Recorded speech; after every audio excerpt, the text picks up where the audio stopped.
Sills! The show that everybody at the NovaCare Center watches.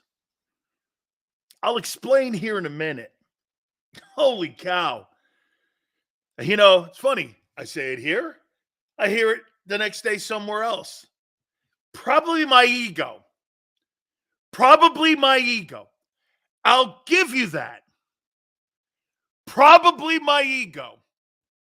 But damn, maybe we'll connect the dots and you can see the same thing I'm hearing. I don't know. Maybe it's my ego. I'm thinking it has to be that. Jesus, I tuned on WIP this morning. Has Hertz regressed? Hey, thank you, guys. I appreciate it. It's all good. Before I get knee deep into, by the way, we're going to look at Cowboys and Bills because it's a race for the NFC East now. And you are in the wild card. That's an important game. An important game over the weekend. I would even say maybe the Lions game. We'll talk more about that here in a minute. But let me go knee deep into one of my favorite or least favorite Eagles, and that's Darius Slay. This guy's an asshole. It's not time to be kidding around. It's not time to not be taking things serious.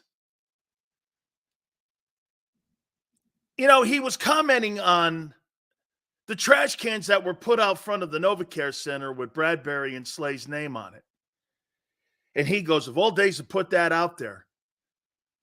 And by the way, he means it. You can make something you mean sound sarcastic. He means this because this is who he is. He means it. Of all the days you put out the trash cans, I played a near perfect football game, and I was excellent in the ball game.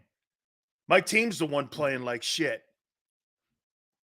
That's all you need to know about that dude. Does he represent the rest of that Eagle team? No. But you got pockets of guys like that. Him and T.O. Brown. You got pockets of those guys. You know what you get a good sense of? When a little adversity hits, true character comes out of people. I think this is one of the greatest things to ever happen because you know why? Not only does it expose your weaknesses as an organization, but it exposes people's weakness in character. You get a true sense of who they are. Not me. It's his fault. You get finger pointing. This is unbelievable. Sills, are you making more of it? No. Because that's how that guy truly sees it. He thinks he's having a spectacular all-pro season. Even with his unit ranked last in the league in third down. He doesn't see himself as part of a unit. He sees himself as CB1. As a matter of fact, now that I know how he acts, he doesn't really look at himself as part of a team. He plays for the Eagles. He's not part of a unit. You live, you die together, you win, you lose together. Nobody plays well in a loss. Well, I did. Total asshole mentality. Completely a jackass mentality. By the way, it's laughable. Hey, I played great, but my teammates sucked. Yeah, hey, everyone else sucked, but me. I was fabulous. Dude, that's a shitty mentality and a shitty attitude. absolutely the worst you can have on a football team that's struggling. Crazy, man, to hear a guy say something when you've been taken apart and your unit is the worst. You're part of a unit, dude. You're not a heavyweight boxer. You're not a golfer. You're not a tennis player. You are a member of a secondary, a defensive unit, the Eagle football team. And that's the shit you're talking about? I played great.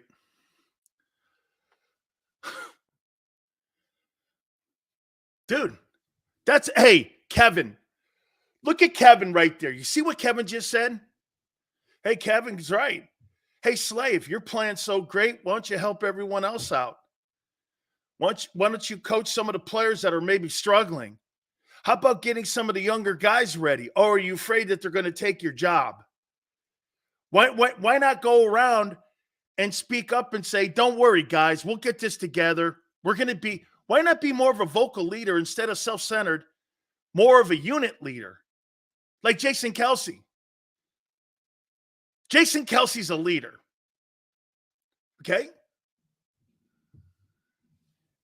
T.O. Brown and Darius No Play Slay. Two of the biggest assholes on that Eagle team.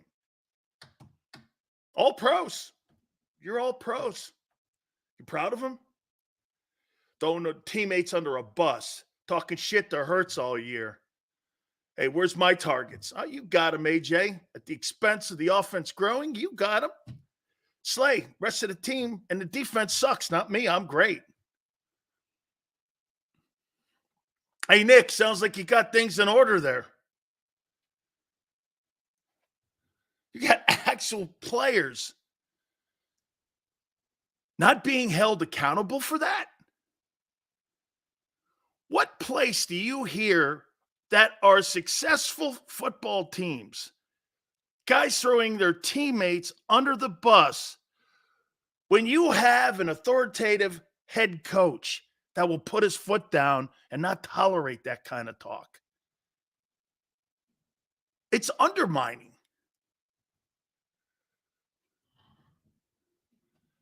Thank you, Kyle. I appreciate that. Happy holidays to you. Come on, T.O. Brown. Jesus. So I wake up this morning. Jesus Christ. I can't believe what an asshole Darius Slay is. You know what? I'll take that back because he's the least liked Eagle on that team by me, for sure, because I hate that guy's attitude from day one. No wonder they shipped his ass out of town in Detroit. Everything was going good. That guy has stolen money for 2 years playing center field, because if any organization asked him to play press coverage, your ass would have been fired again. All he had to do was not let people behind him. That's why he reached out and grabbed the guy in the Cowboy game. He's running side for side, like Seth Joyner said. Why would you reach out and grab him if you didn't trust your technique? You know why you don't trust your technique? Because you're not a lockdown corner. You're a center fielder. And you stole money. That guy stole money for 2 years playing center field. And you know why he stole money? Because last year you guys were on a historic pressure and sack season. If you put the same sack numbers this year and pressure that you had last year, he would be beat too. Hey, by the way, it's not that he's playing awful. He's actually not. But to come out and throw your teammates under the bus, that's my bitch. My bitch is you're throwing your teammates under the bus for no reason when they needed to be lifted up. Dude.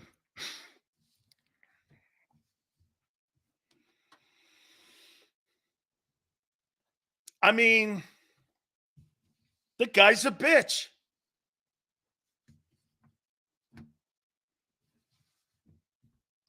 Not me. This ain't my fault. It's your fault. Always love to have guys like that in your organization or in your business, don't you? Lift the room up.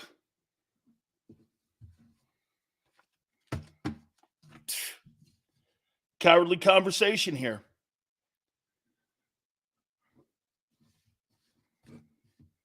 Maybe we learned a little bit why you didn't win the Super Bowl and you were running into people. Wasn't my fault. It was Bradbury and everyone else's. He's such a bad attitude. How about this? Darius Slay is not quite T.O., but he's probably the T.O. of DBs in Eagle history.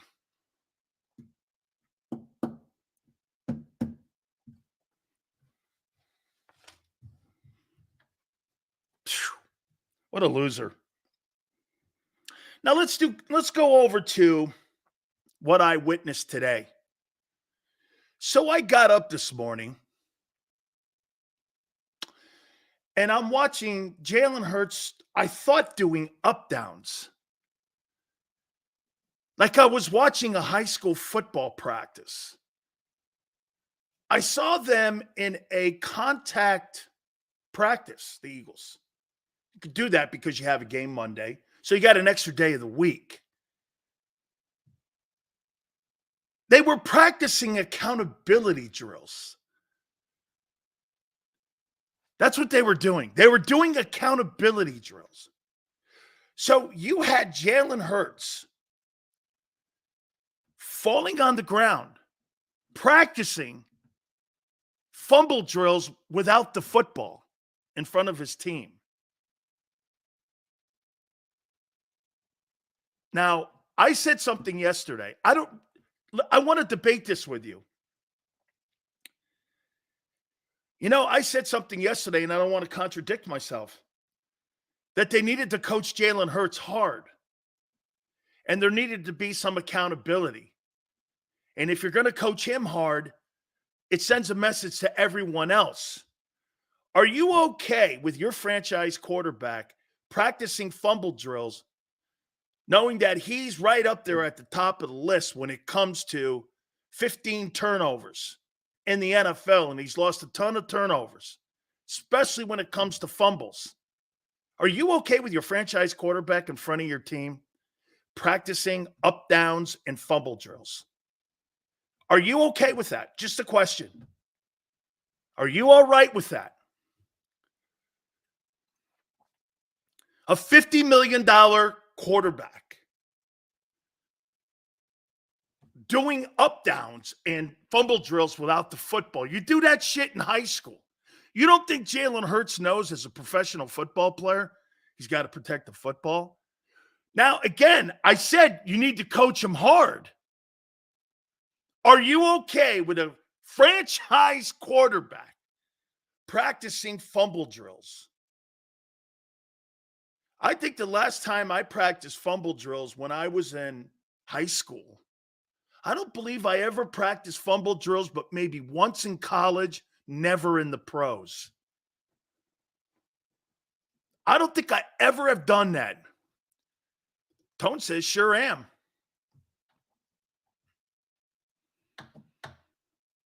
Week 15? Week 15, you're doing it. So you've added this in week 15. It's a poor message. You should have been doing this week 1. John Wooden says all the time, you never do shit that you don't start the season with, because it's a sign of panic. You should have been doing this shit from day 1. John Wooden used to come out with these flashcards. I've seen him, been in his office. 3 o'clock, we do gassers. 3:15, we do basketball drills. 3:15 to 3:20, we do rebounding drills. He did that from the first game of the year to the national championship game every year. Nothing changed because it was a routine.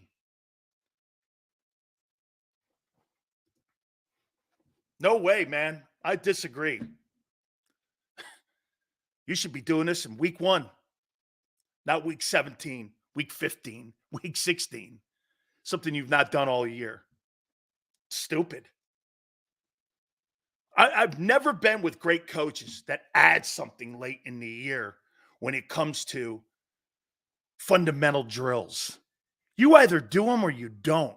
You either practice fundamentals all the time or you don't.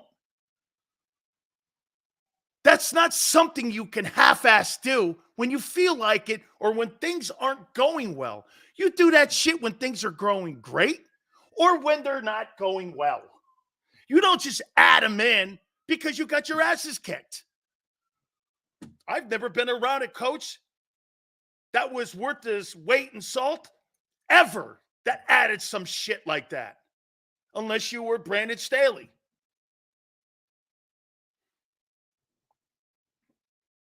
It's high school. Here, I'll give you a great example.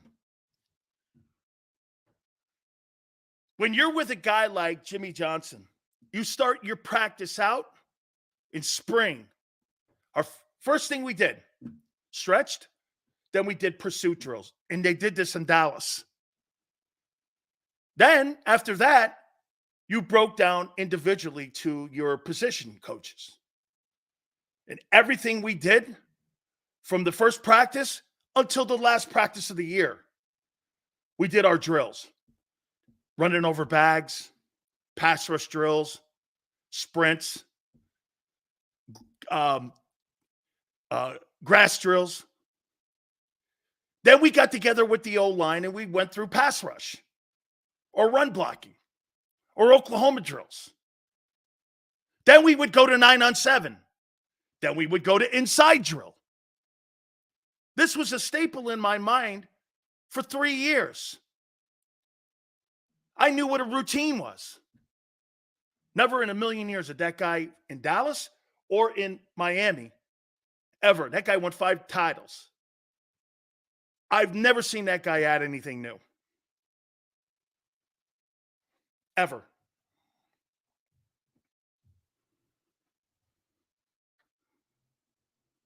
You should be practicing technique, fundamentals, accountability from day 1, not day 15 or week 15. Do you agree or disagree? Do you think that that was a good practice today by Sirianni to add something that they hadn't done really all year?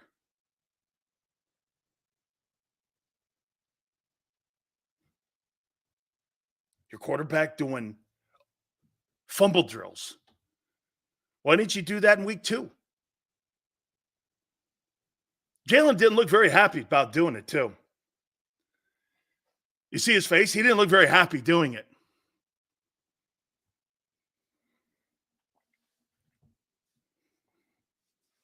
I'll tell you what, man, this is going to be very interesting going into this game against Seattle on Monday night. Remember what I told you yesterday? The enemy's within when it comes to Philly. The enemy is within. It's within. Okay? Are you going to be able to overcome adversity? Everything's all funny and all shits and giggles like Darius Slay. You think Darius Slay is taking what's happened the last 2 weeks? Hey, how about this? We do this.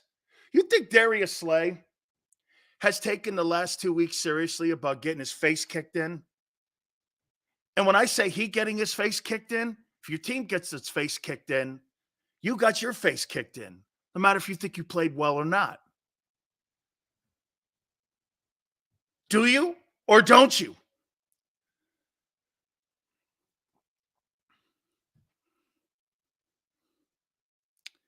Man, Jalen Hurts has got a bunch of really high school coaches around him. And I mean it, man. I have even less respect for that guy because that guy doesn't get it.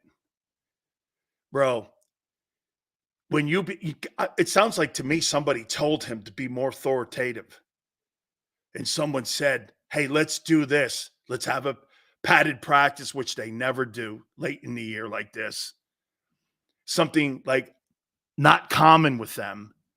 And now you're taking your $50 million quarterback in week 15, practicing fumble drills. When it should have been something from day one, knowing that he's a dual threat guy. He should always be practicing that.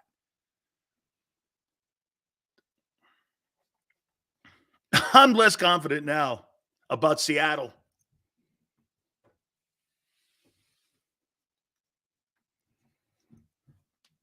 How confident are you? How confident are you about Seattle on Monday?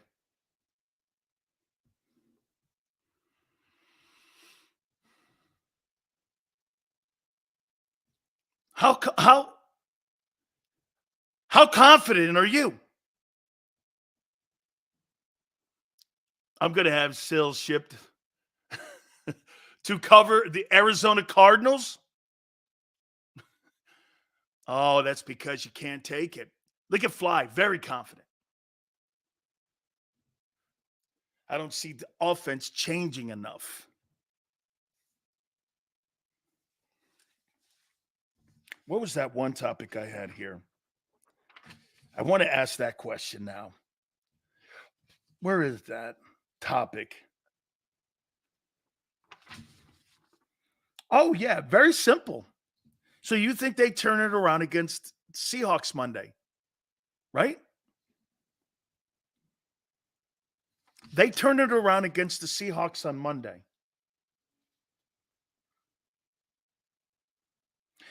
And they haven't won in Seattle since Jerome Brown was alive in 1989. Think about that. You haven't won in Seattle since Jerome was alive.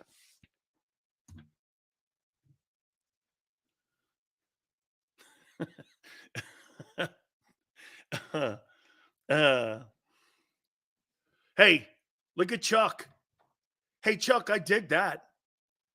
Because it would at least be something that you're practicing with disguising your formations. Look what Chuck said. Chuck, I like that idea. Silent count drills would have been better. I absolutely dig that. You don't have to change your formations or anything you're doing. Going to a silent count or speeding up the play calling. That's another thing. Can I tell you something else that's really been noticeable when I go back and watch the 22?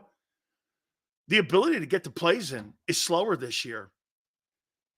That's why it's slower.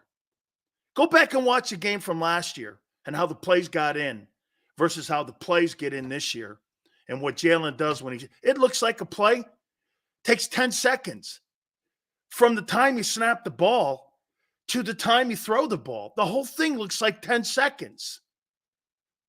You know, you use up on Monday, do me a favor. Okay, do me a favor. Watch how long that play takes to get in on the 25-second play clock. What you'd like to have the play in at is around 21 seconds. Take you about 5 seconds to get the play in. That thing gets down to 13, 12. So you know what that does to a defense? Hey, they got to get set soon. And the closer you get down to 3, 2, and 1, you got to go on first sound. You're giving the defense the one thing that you have as an advantage. You know when the snap count is. You're giving the snap count away because the play's taking so long to get in and develop, and the routes, the whole thing, it's not what it was a year ago. Watch. This is not an opinion. Just watch. About 12 or 13. Hurts gets him to the line, you're at 8. If I'm a linebacker, I already know. Pretty soon, second HUD is out. Pretty soon, you know that they got to set the line and they got to set the formation. Receiver looks over. Dude, when I'm down to 3, I know when it's the snap count is. You give the D lineman an advantage on pass rushing and on blitzing so they can time it up.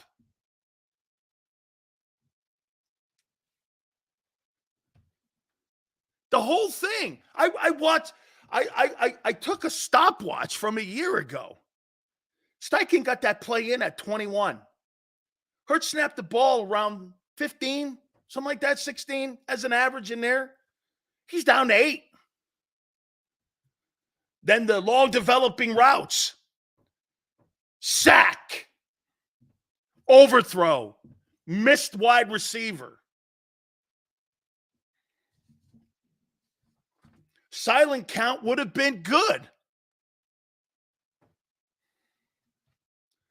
Hollywood goes like this. Hey, by the way, Hollywood, I think this takes into the fact why he's struggling reading defenses. He doesn't have enough time to sit back and process because the play's coming in too late. The passing lanes are taking too long to develop. And that's why there's 2 targets. And when Goddard's out, it's even more predictable. Shit, man, when Goddard goes out, if you're a coordinator, you really don't have to be that creative to know where they're going. Swift is a decoy, and you're going to Devontae. Devontae doesn't run the clear routes. AJ does. It's very simple. It's a very simple offense. And it's been simple for 2 years. And you're practicing up downs and fumble drills, something that you haven't made a priority of all year, but you made it in week 15. I completely disagree with anyone who thinks that's a good idea in week 15 and something that you haven't had as a priority should have been in week 1. Shit, in the preseason. Ball security. You ever practice it? Yes. In Philly, week 15. Yeah. All of a sudden now you're going to hold the team accountable in week 15? Solid. I'll make a point one more time to you here before we move on. Because I want to talk about this Cowboy game because it's important to the success of Philly this year. Because I'm going to say something here for the Eagles in their light that I think they have the advantage going down the stretch. Okay? Okay? Godfrey goes, Sills, I've never had a bad day in my life. No, I've never hated my life. Any day of my life. I'm very happy who I am. I'm very proud of who I am. I've never wished to be anyone else in my life. Maybe Tom Brady. Hey, maybe Brady. Okay, if there's one guy, maybe Brady. But outside of that, I don't think I've ever done that. That's not who I am. I'm not made up like that. Okay? Elon Musk. Okay, now you're digging into things that, yes, because when you have that kind of FU money, okay, let's leave it there. Hey,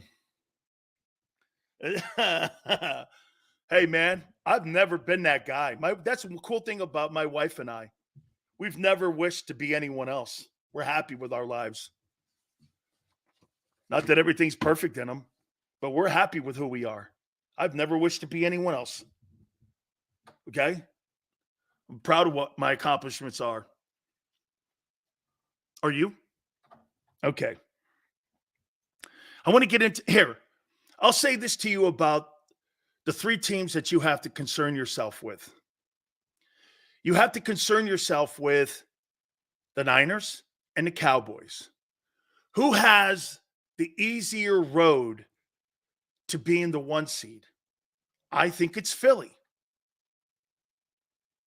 I think Dallas has the hardest road, and I think the Ravens have a test in front of them when it comes to the Ravens and also playing with injury. The Eagles are all over the place right now. Really, like I said this about Philly. To me, the enemy's within. The opponent is within right now. This is really great for the team and the organization because something that my friend Tone says all the time, not only do you need to self-scout yourself, but you also need to self-evaluate yourself fairly. Are you doing the right things? And again, some of that, what they did today, is important. But you can do that with professionals with a conversation. Hey, you know what you did in that game on Sunday? That's not good enough. It's just not good enough.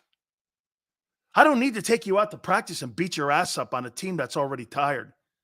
Because I'm going to tell you flat out here, and we're going to have a come to Jesus conversation. This is what you need to do, son. You need to be better. Let me give you come to Jesus conversations when Jimmy Johnson, a Hall of Fame coach, talks to you. He'll come right into your face and go, what do I need to make you a better ball player? Because what you did this past weekend was terrible. He would come again to you the next week. Hey, we're not there yet. All I'll tell you is this. There ain't a third time. Your second team. There isn't a third time. There was a guy by the name of Selwyn Brown that played next to me. We had the number one defense in the country, and he had given up a couple big plays. And had that conversation. Selwyn Brown goes, damn, Jimmy just read me the riot act. I go, I heard. He goes, what should I do? I go, play better, man. I don't want that guy coming to me like that. Sure enough, man, next week, same shit. Comes over, I go, dude, man, I don't know, man. Sure enough, he walks over the third time, he goes, he benched me. I said, dude, we're all accountable like that. That's why every year we had to sign 1-year renewable scholarships. Nobody got 4-year rides with that guy. That's why we all played the way we did. We weren't shits and giggles like Darius Slay, who now wants to be a comedian or some sort of media dude. Okay? Nobody, everyone was afraid. Everyone in Dallas was afraid. Okay? Everybody in Dallas was afraid of their jobs. Even Troy Aikman. Troy Aikman was afraid of his job in Dallas because Jimmy drafted Steve Walsh for a reason. I'll replace your ass too. Nobody was secure around him. Nobody. Shit, Troy Aikman came to me right when they drafted. Okay? Right when they drafted Steve Walsh, who won a national title for Jimmy. He goes like this, Jimmy just drafted your boy and drafted his boy, Steve Walsh. I said, he drafted that guy for draft choices. You think that guy's going to out and take your job, Troy? That's not what he's here for. That's his boy. I go, he don't look at shit like that. You know, I'm very proud. He posted something on my Twitter page. Said, my guy, Sileo. I'll always be one of Jimmy's guys. Always. Always. We've had our ups and downs. I love the man because I know what that guy's about. He's different today, obviously. He's not the same guy that you guys see today as that jovial guy that you see on the Fox show. That guy didn't work like that. And get this, he never screamed. He never screamed at us. Never. Never said anything. He just looked at you and said, you're not getting it done. And if you don't get it done, I'm going to replace you right now. And you knew it. You see the difference in what I'm trying to make the correlation with Sirianni. Jimmy held accountability every day he was a coach. It wasn't something they brought out of Coaching Book 101, page 38. Accountability starts first.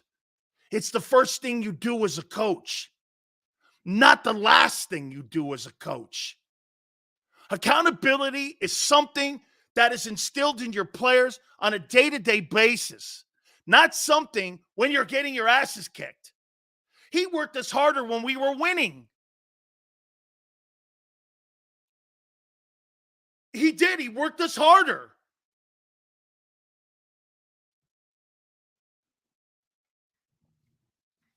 And by the way, when you're getting paid, I could kick your ass more.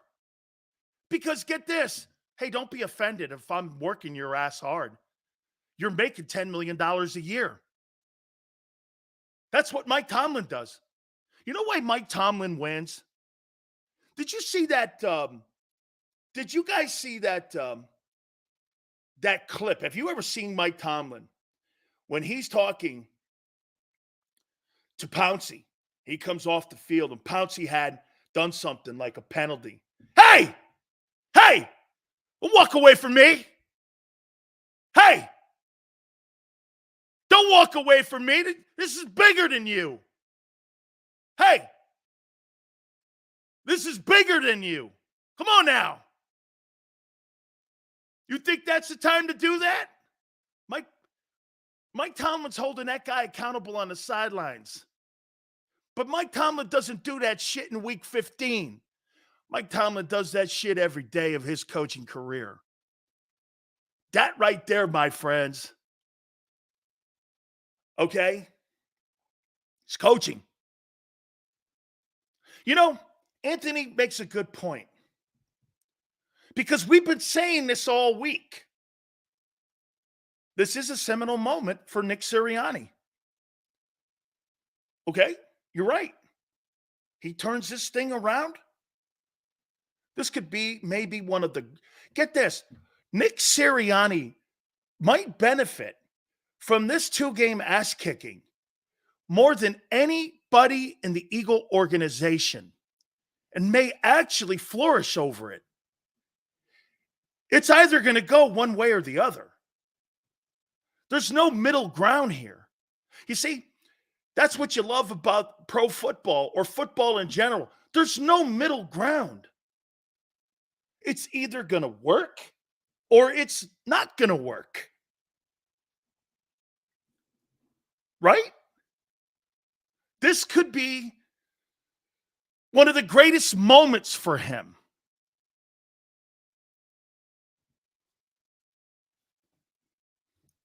Right? I'll take Tomlin in Philly. If Sirianni ever gets ousted. Dude, I'm not talking about replacing Nick Sirianni right now. I'm talking about Nick Sirianni growing as a coach. You know, the record has hurt him too. Because the expectations on Nick, they're just as high as Jalen's.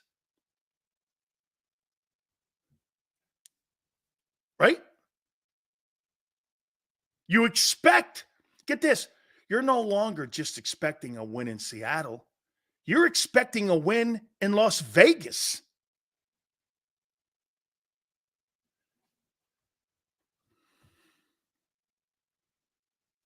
Mob, you don't know that yet, that he hasn't stepped up yet. Monday, we'll see. I am looking forward to that game more so for Nick Sirianni than I am for Jalen Hurts because I trust Jalen more. Do I think Jalen Hurts goes into that football game versus the Seahawks? Do I think that that guy's going to go into that game and play his ass off? I absolutely do. I would never second guess that. How about this? I would expect him. You know what? I'll tell you this. I would expect Jalen Hurts right now to be in playoff mode come Monday. Because theoretically, you're in a playoff mode. It's a fight for the NFC East, still up for battle, because you're not. See, here's the deal. You don't control your own destiny. The Cowboys control their own destiny. So when Nick says that, it's not true. Cowboys went out, they win the East. That's not holding your own destiny in your hand. Because you're wishful thinking that Dallas is going to drop one. You do not hold your future in your hand. You'll have to go on the road as a wild card team and play a shitty team, probably from the NFC South. I mean, you're a 5. You don't hold your own. Okay. The Eagles do not hold their own destiny in their hands. The Cowboys are the number 2 seed right now. But then what? Tone says, no, the Eagles still control the East. And why are they in the 3 hole or 5 hole? Why does the NFL have them in the 5 hole? Why are they in the 5 hole today if they have the same record?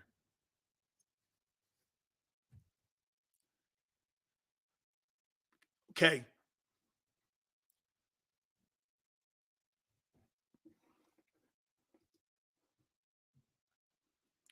I don't expect Sirianni and staff to coach their ass off, though.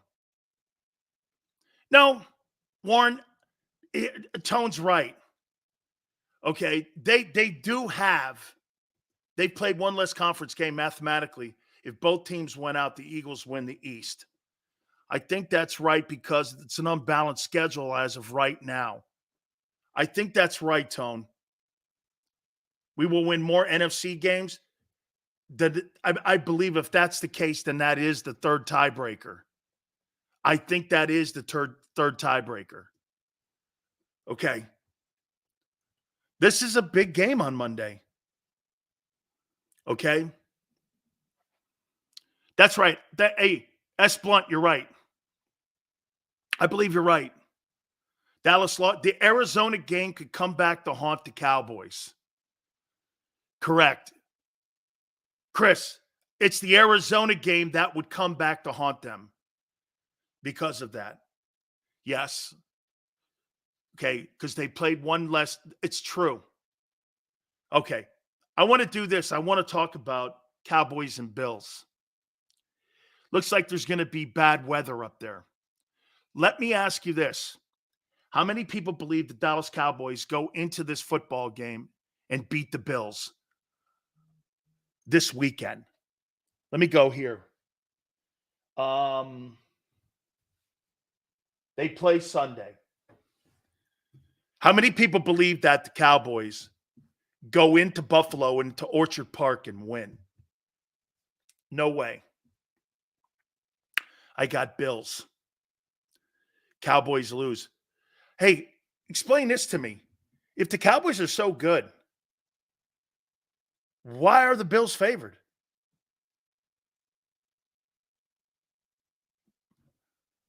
Aren't they 10-3 also? Aren't they 10-3 also? Like the Eagles?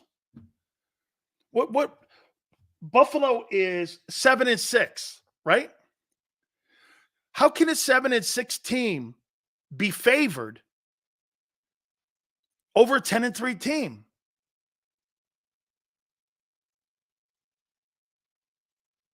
What's up here? You know, you guys with those records, 10-3, 10-3. How come the people that put the money down on the game have the Bills favored? League has a crush on Allen. They should. We'll talk about that here in a minute. He's a spectacular quarterback. He's one of the most gifted quarterbacks we've seen in the league in a long time. I'm not the only one that says that. As a matter of fact, where is it? Cam Newton said there's only 5 game changers that are playing in the NFL at the quarterback position today. Rodgers, Jackson, Allen, Burrow, Mahomes. He's right. Those are your 5 game changers. It's funny. You know what? I like how Cam didn't use the word elite. He used game changers. Those guys are game changers. He's right. Those are your 5 best game changers in the league. No doubt about it. I concur, and he's not wrong.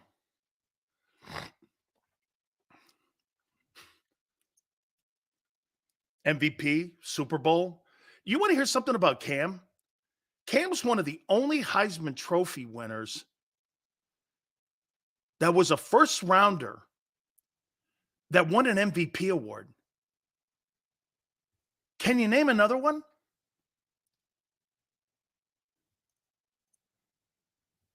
Can you name the other one? Won a Heisman, first round, and was the league's MVP. Can you name him?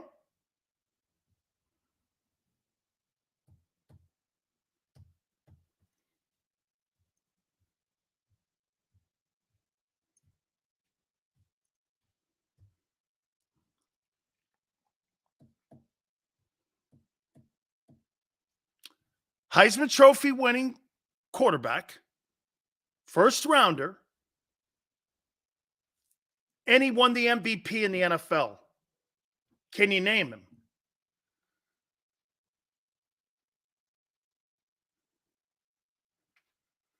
If I'm not mistaken, I think it's only Roger Staubach that has done that. League MVP at quarterback, league MVP, Heisman Trophy winner, and took a team to a Super Bowl. Okay?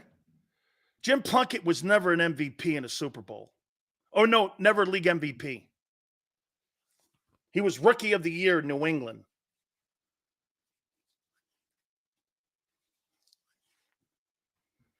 Cam's quite accomplished. Okay? When did Lamar take a team to the Super Bowl? Okay, let's move on here. Let's talk about the Cowboys and Bills. So many of you believe that the Cowboys go into Orchard Park and lose.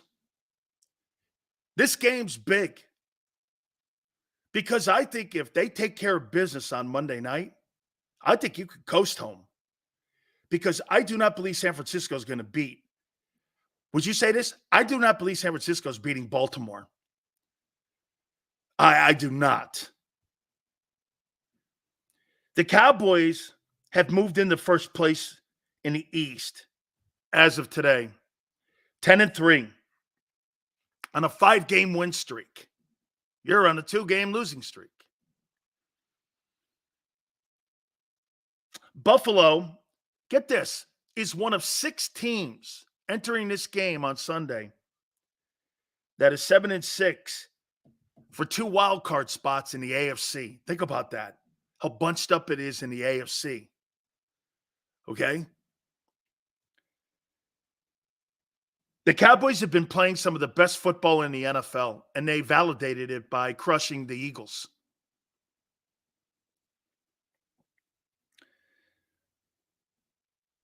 They have been absolutely spectacular at home. Winners of 15 straight. This is why you do not want Dallas to have home field advantage in the NFC playoffs, because they will go to the Super Bowl like I predicted. If they get home field advantage, they're going. They are going to the Super Bowl.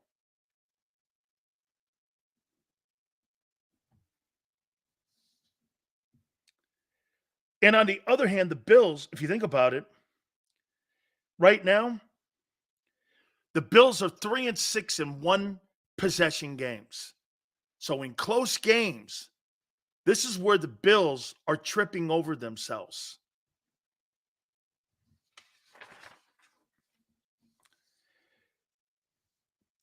This is Prescott. Prescott has thrown multiple touchdown passes in 7 consecutive games. He's got 22 TDs and 2 picks. I was told by Eagle fan, this guy's a turnover machine. Shit, your guy's the turnover machine this year. It ain't Prescott.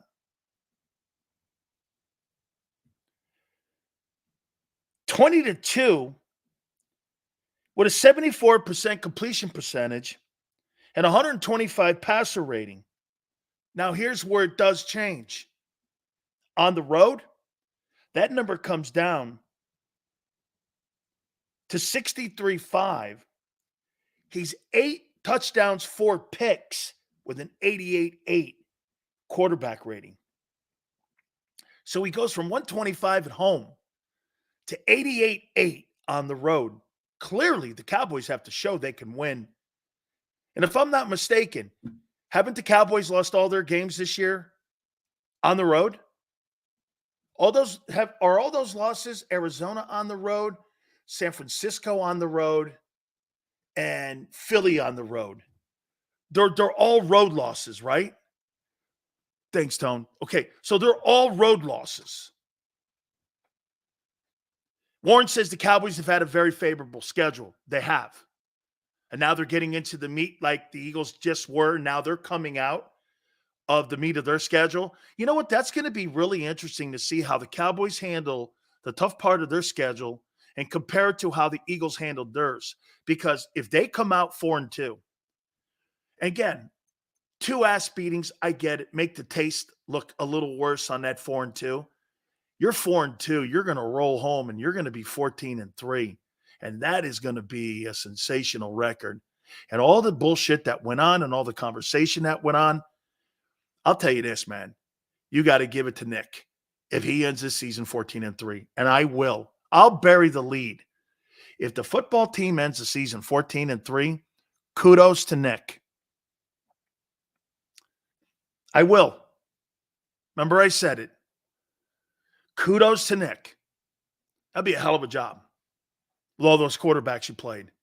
And you go 4-2. I mean, I don't know what else you would expect. 4-2.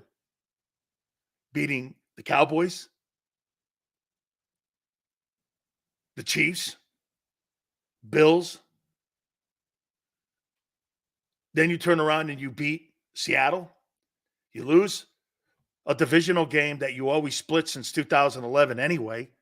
That's really not an epiphany when it comes to, I mean, what you guys were thinking that you were going to sweep the Cowboys is something you don't do on a regular basis anyway. So what would get that through your mind? You just didn't like how it looked. You see, I think the 49ers knocked the starch out of you, and it took a lot of the will out of you in that Cowboy game, and it looked worse than it was. Okay? The 49ers beat the shit out of you. It cost you 2 games. Theoretically, it cost you. Remember, most teams are 1-26 after you play the Niners. I mean, nobody wins because they beat you up. You go 4-2 in that stretch, you beat Seattle, you're going to be on your way. That's right, picking. Any team that sweeps between Eagles and Cowboys, that's a big deal. And hey, and get this, there's a grand chance you're going to run into that team again in the postseason. Seriously, there's a great chance you're going to run into them again. If San Francisco gets that number 1 seed, okay, you're going to be in the 2-hole. You're going to play wild card weekend anyway. Now, that depends if San Francisco wins out. Okay? If San Francisco wins out, they're the 1. You'll be in the 2-hole. And you'll be playing wild card weekend. Okay? They hold the tiebreaker over you and the Cowboys in convincing fashion.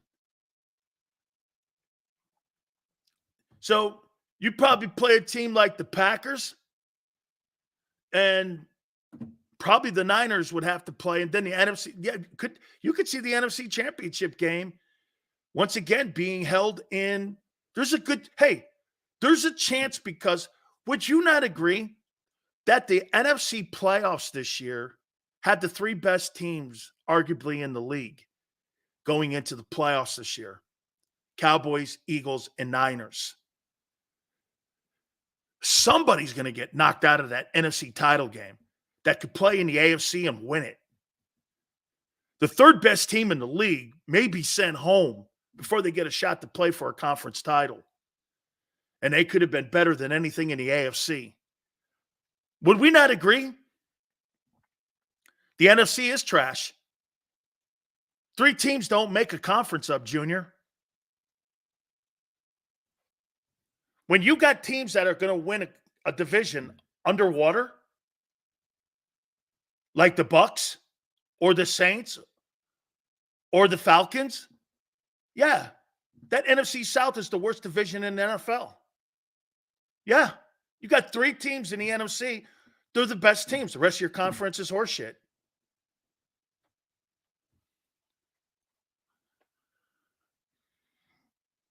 Buffalo has averaged 416 yards per game since week 12. That's the third most in the NFL. And I think that has a lot to do with Brady taking over the play calling, a lot of checkdowns, a lot more lower percentage turnover plays. I think he's had a really good impact on Josh Allen. Okay? If you were the GM, would you go O-line with the potential of losing Lane and Kelsey, or go heavy on defensive secondary and linebackers? I'll address that here in a minute. Let me finish this up. Let me finish this up, my friend. I promise you.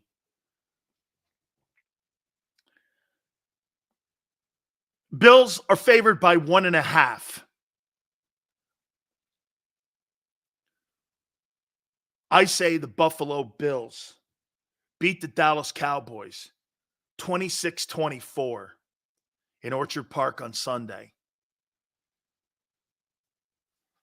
I say they win. Then that Seattle game means a ton for the NFC East. You theoretically could be playing for the NFC East on Monday. If you lose it, you're getting back to being all square again. Hey, Tone, am I right? I don't want to be wrong on this one here. If they lose to Seattle, that's another NFC loss. And then does that tiebreaker become tied because the Cowboys lost to Arizona? That would be another NFC loss for the Eagles if they lose to Seattle on Monday.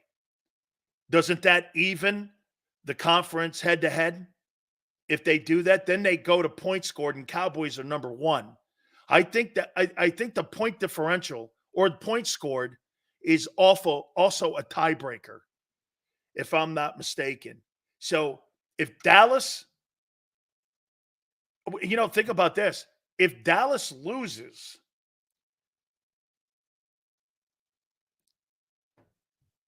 it would be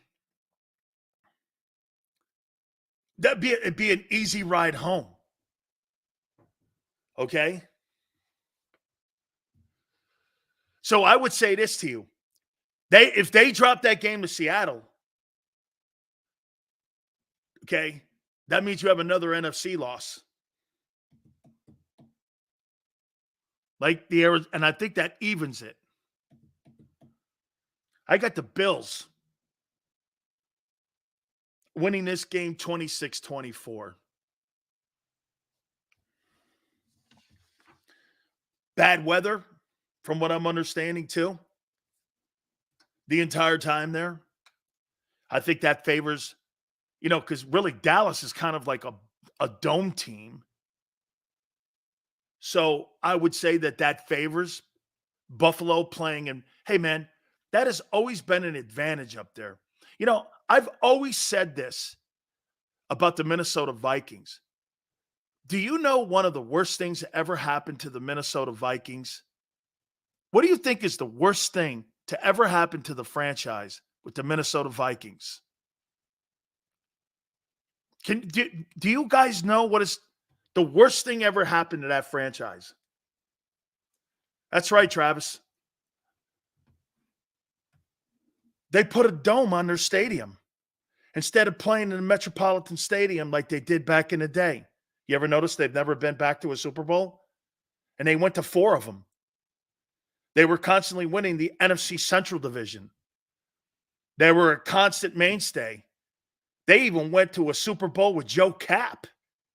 You imagine that home field advantage that they had going up there in minus 38-degree weather, and you had to go up there and say you were Tampa Bay and you had to play a game in minus 35 and go up there and try to beat the Vikings on ice and snow. You took the home field advantage away from Minnesota when you put the top on the dome. They lost all 4. At least they got there. You've lost 3. Hey, they've never been as successful. They had that 1 year they got to the NFC title game with Randall. Other than that, I don't know. Ever since they put the dome there, when they had the Hubert H. Humphrey Dome, I played in that thing.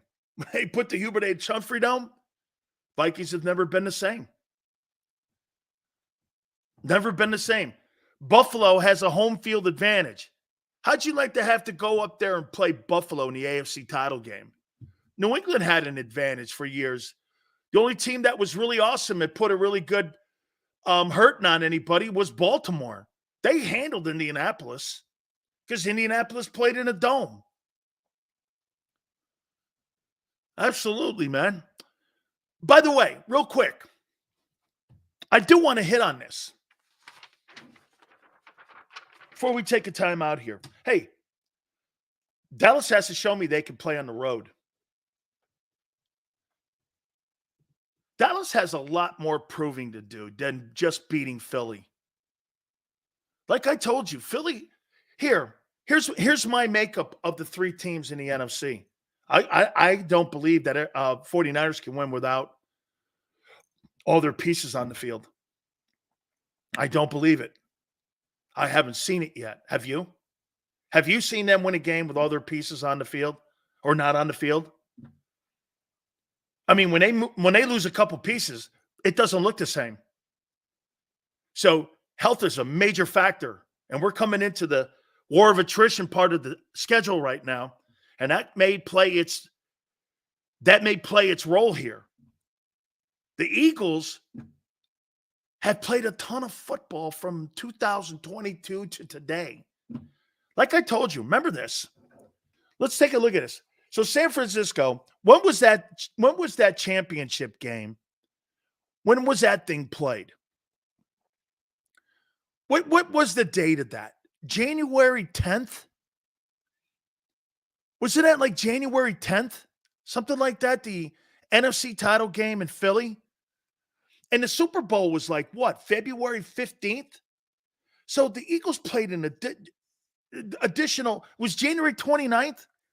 So the Eagles basically played an extra month of practicing football with the 49ers.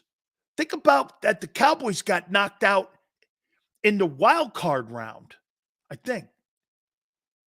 No, they got knocked out in the divisional round because they beat Brady down in Tampa. So they got knocked out in the divisional round, right? They've been basically, they were done 2 months earlier than Philly. You've played 2 more months of football more than what the Cowboys have. No, Nathan, they beat the Bucs in the wild card. They sent Brady home.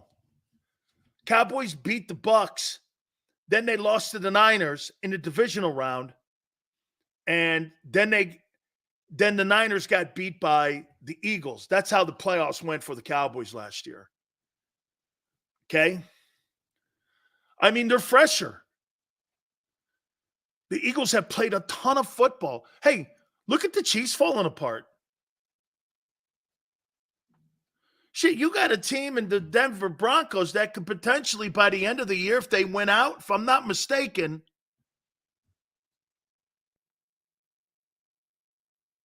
see, the Broncos right now are 7-6, right?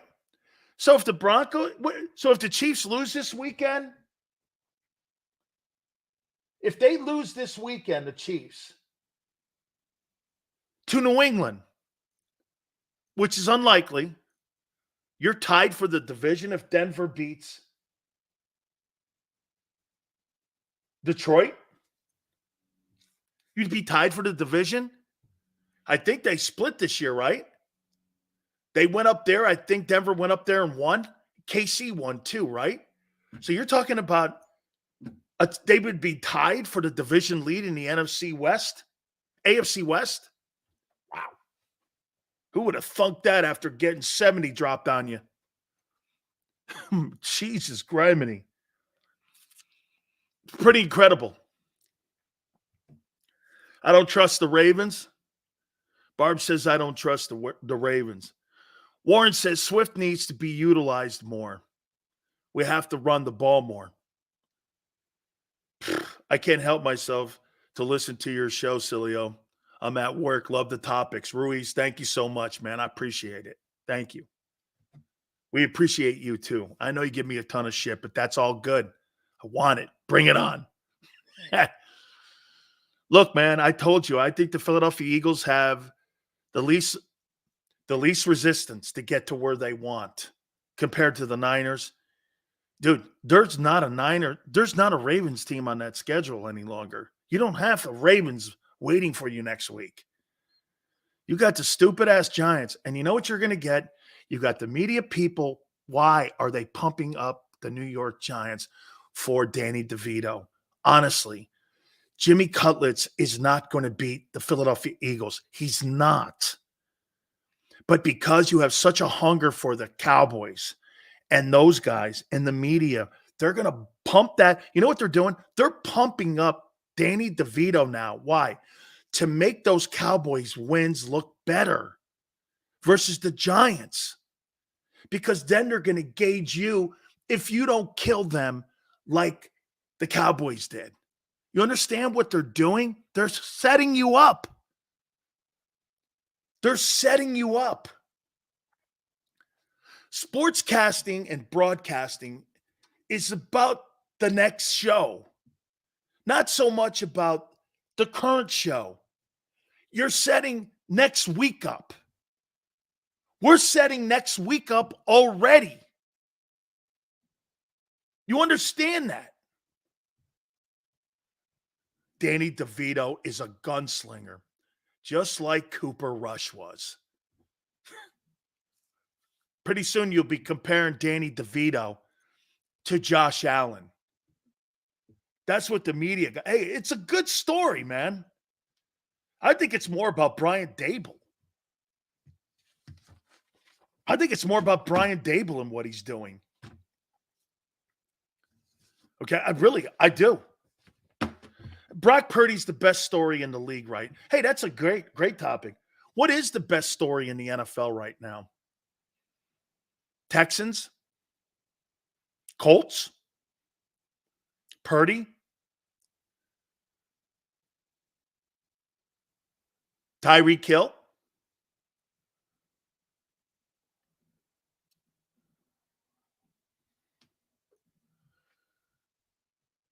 Dak? McCarthy? Sean Payton?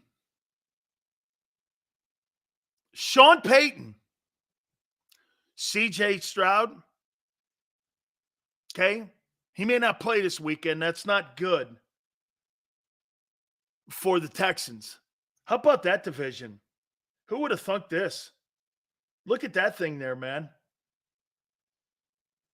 Look at that division with the Texans. Jags 8-5, Colts 7-6, Texans 7-6, and the Titans 5-8. Pretty incredible. Denver has been amazing. It has been amazing. Hey, I'll say this before we go and take a time out here. So Brandon Staley and Tom Telesco got fired. You know what, folks? I know the Spanos family. By the way, the Chargers follow me on Twitter. I posted a picture of me and Tom Telesco, and PR department wants to talk to me in a good way. And I've been friends with, we've had Tom on, former GM now of the Chargers. I think they're clearing the way maybe here for Belichick, because that's unprecedented. They don't fire GMs. They do not fire GMs. I'm trying to think. Did Tom Telesco take over for A.J. Smith? They fire coaches. They don't fire GMs. I think Beathard was in the room a little bit. Maybe it is Belichick to Los Angeles with the Chargers, because then he has Justin Herbert and he brings in Josh McDaniel. Look, McDaniel moved the sticks and won Super Bowls with Brady as a coordinator. You know? Sills, wish you and your family a happy and safe holiday. You have been a mainstay listen in our household this year. Hope you enjoy your 7-fish dinner too. Carson, God bless you, man. I hope you have a bone on the towel too. Okay? And great fortune to you and your family in the upcoming 2024 season. We can't, hey, remember this, Carson Wentz. We can't get too gushy in here because we'll get killed for it. So we got to be careful. We always remember that. Pleasantries only last this long here. Before people start going, let's go here. What do we want, a room? You got to remember, okay? Right. Hey, right 11? Hey, pleasantries is one thing, but overboard, get a room. How you doing? Eyes pearl. Good to see you smile sometimes. Really? What? Are you saying I frown too much? That's Philly sports talk. Can't be happy. My friend Tone has never had a happy cheesesteak. Of all the things. Here, this is all you need. And Tone's coming up here in a couple minutes. This is all you need to know about Tone. You ready? He can't enjoy an Eagle game, and he can't enjoy a cheesesteak. He enjoys the cheesesteak, but he'll go, man, there's got to be one out there somewhere better. It's kind of like a Yankee mentality. This is a Yankee fan, what he does. They win the World Series in 7 games. You know, can they do it again? 2 minutes after the World Series is over, you're like, can they do it again? That'll make them great. They just won the World Series. I don't care. This is the Yankees. We don't hang American League pennants up. What do you think we're doing here, huh? What do you think? This is Chicago? This is the Yankees. We don't hang American League pennants up. Yeah, right? Yeah, it's true though. Rupp Arena doesn't hang SEC championships up in the rafters for basketball. They only hang national championships up at Rupp Arena. I actually dig that. They don't hang conference titles and the banners of conference titles at Rupp Arena. UK football only hangs national title banners. Okay, just so you know. All right. Hey, our good friends, we really appreciate everybody that jumps aboard with us. Our great friends at Hooters during this holiday month of December. All you have to do is fill out your information. You will see a code word that will be plastered throughout the 4 hours of the program. You email us at dansilioshow@gmail.com, and you get yourself a shot at winning yourself some gift certificates, merchandise, tickets, all sorts of great garb. We so appreciate it. Thank you guys so much. And on a football Monday, you may hear your name called when it comes to being a winner of our great giveaway. And a special Monday, too, coming up, because of football Monday is an Eagle Monday. And don't forget also, with Christmas coming right around the corner, Santa bonus bucks are back. $5 stocking stuffers to put into the stockings. Make a great gift. The calendars are out. $100 in coupons are inside the calendars. You can also go to HootersToGo.com. You don't have to go into the place. The King of Prussia place was packed. It was awesome. What a great time we had there this past Saturday. You can get the app and go to HootersToGo.com, get your food, bring it home. Great specials, too, that we have each and every single week. Happy hours Monday through Friday, 4 to 6, 6 items, $6. Kids eat for free on Saturdays. We so appreciate everybody. That's NortheastHooters.com. NortheastHooters.com. And when you roll in, do me a favor, tell them Big Sil sent you. Eat chicken wings, buy Hooters things. Christmas is near. Shop, have a beer. Christmas shopping shouldn't be hard. Give your friends a Hooters gift card. This year, stuff their stockings and yours too with a one-size-fits-all gift card. Buy a $25 Hooters gift card and receive a $5 Santa's bonus card. Make it Hooters for the holidays. Eat chicken wings, buy Hooters things. Christmas is near. Gift cards are here. Good at Hooters everywhere now. Hooters gifts are always favored.